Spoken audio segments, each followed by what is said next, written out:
Okay, let's talk about it, because the Daniel Ricciardo situation over the course of the Monaco Grand Prix weekend has evolved dramatically. You only have to look at a few of the quotes from Zak Brown himself. He said, short of Monza and a few races, it's generally not kind of met his or our expectations, showing that both the driver and the team are a little bit frustrated right now. And with Ricciardo contracted until 2023, it does put them in this really awkward crossroads with Daniel Ricciardo, and whether or not his career is going to really keep going at McLaren or whether he needs to make a switch at some point soon. So I want to delve in today the past, how Daniel Ricciardo got to this situation, the present of him in McLaren, and what his future holds in Formula One and possibly outside of Formula One too. And I think we have to start with the positives when it comes to Daniel Ricciardo, because it's so incredibly hard to be negative around him. He just brings so much joy to the Formula One grid and is one of the most loved drivers by not only the fans, but by the other drivers on the grid too. You can just see that his personality is infectious and they really love having him around. But not only that, he's incredibly talented. He's one of the most prolific drivers that we have in Formula One right now, has multiple wins to his name in multiple teams now as well, and has just been prolific since 2011 coming in. Obviously, his best seasons being 2014 and 2016 in that Red Bull car, and in both of those seasons he ended up coming third behind two Mercedes. And it's easy to say, obviously, if Mercedes wouldn't have existed, Daniel Ricciardo would now be a two-time world champion, but he was incredibly good in that era under the Red Bull car. I think the turning point for him was 2017, wasn't it? Max Verstappen came into the team for Red Bull, and he still showed his dominance, to be fair, was still definitely the #1 driver in that 2017 season, had 9 podium finishes, and again, in the third fastest car that year, very, very impressive. But 2018 was the real turning point for me.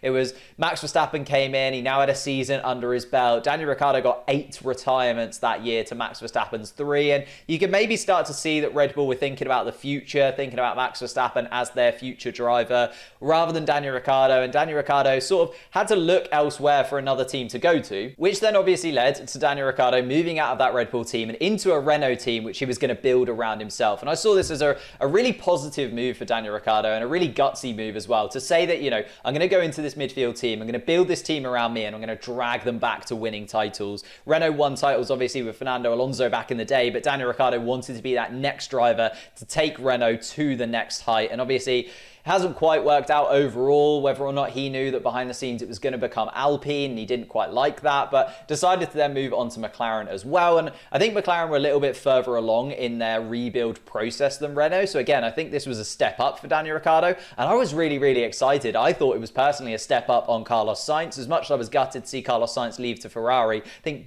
picking up Daniel Ricciardo is a huge, huge moment for McLaren. I thought with a young Lando Norris, couple of seasons under his belt, a Daniel Ricciardo with great experience, Formula One winner, we could be on something really, really special in this McLaren team. And then it just hasn't quite clicked over the last couple of years, has it? Which is why there's been so much talk about Daniel Ricciardo over the course of the Monaco Grand Prix weekend. Like, you only have to look at the radio messages and how that was misconstrued in free practice. Obviously, Ricciardo crashes, but it's blown completely out of proportion, and the media grab onto that story. You know, does Ricciardo still want to be at McLaren? Do McLaren still want to keep hold of Daniel Ricciardo? There's a story there, so therefore they grab onto those radio messages completely out of context and just misconstrue the entire situation. But also, you have to look at him after qualifying in Monaco. He just looked dejected. He looked in disbelief. He looked unsure about anything that he really knew about Formula One anymore. He just looks like he's completely void of confidence right now, and the package that the team are running just still doesn't quite suit him. You know, 2022 was seen as a reset. It was seen as a point where Daniel Ricciardo could have his input in the car. After 2021 being such an up and down season, it was like, don't worry, 2022 will build the car around you. You'll have so much more emphasis. You'll have so much more idea of what the car is going to do going into those corners, and still he just isn't quite fully committing. He isn't able to really get that car to the perfect balance that he wants, and isn't able to put those laps in qualifying that get him into the top 10, isn't able to battle with those cars in the races because he just doesn't know the braking points, just doesn't know whether the car's going to do what he wants it to do or not. And you only have to look at the results for this. There's some pretty damning results for Daniel Ricciardo over the course of 2022. If you look at best race results, obviously Lando Norris has that 3rd place finish to his name in Imola, whereas Daniel Ricciardo's highest finish this season is a 6th place. If we look at average grid grid position, Lando Norris averaging 8.14 to Daniel Ricciardo's 11.71, and that's the main thing. It's outside of that top 10. He is struggling to get into those Q3s more often than not. Then average finishing position as well. Lando Norris is 7.33, which means Lando Norris actually making up places in the races, and especially with Red Bull having issues, Ferrari having issues over the last few weeks as well, Lando Norris is taking advantage of that and picking up those points when they're available, whereas Daniel Ricciardo, if you look at his average finish, a 12.67. That means he's actually dropping backwards. More often than not, he's losing positions and losing to other drivers in and around that midfield battle, and you only have to look at him. 11th place right now, 11 points on the board to Lando Norris's 48 in 7th place. Lando Norris putting pressure on Lewis Hamilton in a Mercedes car, and I think we're just stepping into a Lando Norris generation now. I think Daniel Ricciardo knows that in his heart of hearts, that Lando Norris is the future of McLaren. The team are always going to put Lando Norris first, unfortunately for him, because Lando Norris is in that conversation with the top drivers of this new generation coming through. You've got Max Verstappen. He's just won his first Formula One World Championship. You've got Charles Leclerc leading the way for Ferrari, talked about as the next best thing for Ferrari for many, many years now, and is finally coming to fruition, starting to win those races and putting himself in that title battle. We've obviously got George Russell, just moved up to the Mercedes. He is the future of Mercedes. Toto Wolff talks about him as that next generation for Mercedes, the person who is going to take that mantle from Lewis Hamilton, and looks like he's already doing so this year. Then we've got Lando Norris, and I think he is in that 4. Lando Norris mixes in with those 4, could be a future world champion and could drag this McLaren team to it. I think just Daniel Ricciardo is going to lose out because of that. And yes, he's contracted until 2023, but the team even spoke about how this contract is not watertight. It's not something that is guaranteed to keep Daniel Ricciardo at the team for the next couple of years. And that, again, is just so damning. Jenson Button talked about it in his interview. He said, the one person you expect to protect you as a Formula One driver is your team. And the team aren't protecting Daniel Ricciardo anymore. They're putting it out there. They're putting out the fact that they are not happy with his performances. They're not happy with the contract situation that they've got. You know, they are paying Daniel Ricciardo an obscene amount of money, and he's not delivering. He's not taking the car forward in any way whatsoever. And with Formula One being such a mental game, with all of these drivers obviously being exceptional, they're all at the top of their field, with it being such a mental game, I think Daniel Ricciardo's dejected nature and the fact that he's just not clicking with this car is really, really tough for him to take right now. Which begs the question as to whether it's the end of Daniel Ricciardo at McLaren, or if it's the end of Daniel Ricciardo in Formula One as a whole. And in terms of McLaren right now, I don't think they need to make any snap decisions. You know, they're fairly comfortably in 4th place. They're never ever going to catch the Mercedes, Ferrari, the Red Bulls in front, but also they're not under too much pressure from the Alfa Romeos and the Alpines behind. So they can give Daniel Ricciardo that extra bit of time over the course of the season. They can give him the rest of the season to try and click into fruition. But with 16 races left to go this season, or I should say possible 16 races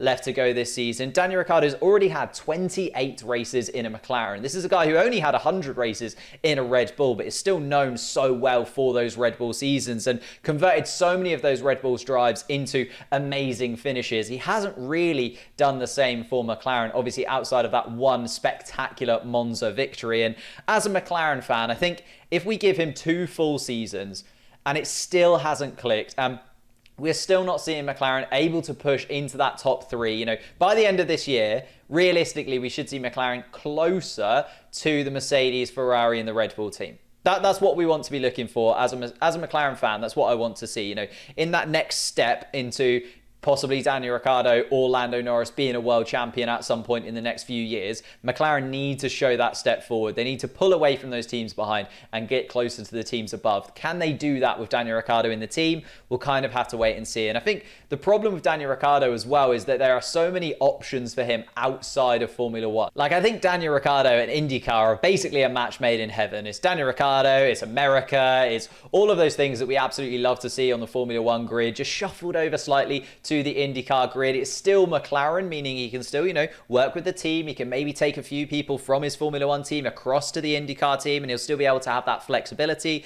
But he'll be able to join O'Ward or Felix, whoever's left in that McLaren team, in IndyCar and take that step forward. You know, we've seen drivers do that. We've seen Grosjean step over to IndyCar and really, really enjoy his time in IndyCar. I think Daniel Ricciardo would be a level above Romain Grosjean in IndyCar and could possibly go on to win quite a few races in IndyCar if he wanted to. And I don't think McLaren would be too hurt about it. You know, there's lots of drivers that they have to bring into the team. There's O'Ward, who I touched on, obviously, who is in that IndyCar setup. There's Herta, who they've been linked with the Andretti deal possibly going on. There's Pierre Gasly, who might be available at AlphaTauri. There's Piastri, who's still looking for a Formula One seat. Whether or not Alonso will leave Alpine at the end of the year is still yet to be seen. And it's very, very difficult to see how this couldn't be a positive step forward for both of the teams. I think if Daniel Ricciardo does decide to move on, it could still be a positive for his career. It could still be a thing that he moves on to, goes on to win races and championships in a different series, and looks like that Daniel Ricciardo we love to see again, with the positivity and the smile across his face. And it means that McLaren can bring in another really top level driver and possibly push themselves forward in the Formula One season as well. And that's just my take. I personally think that Daniel Ricciardo, as I touched on at the beginning, is one of the best Formula One drivers of this generation, should be talked about in that top echelon, but we're possibly just seeing that coming to an end right now. And if he does decide to step out of Formula One, I've absolutely loved his time, and I think everybody can say thank you to Daniel Ricciardo, because he's been such a sublime Formula One driver. But let me know in the comments down below whether you think Daniel Ricciardo will stay at McLaren for another year in 2023, or whether you see this year as being the end for him. Also, if it is, who do McLaren bring in to replace him? I'd love to know your thoughts in the comments below. Thank you guys so much for watching. If you could leave a like, subscribe to the channel, that'd be absolutely sensational, and I'll see you next time.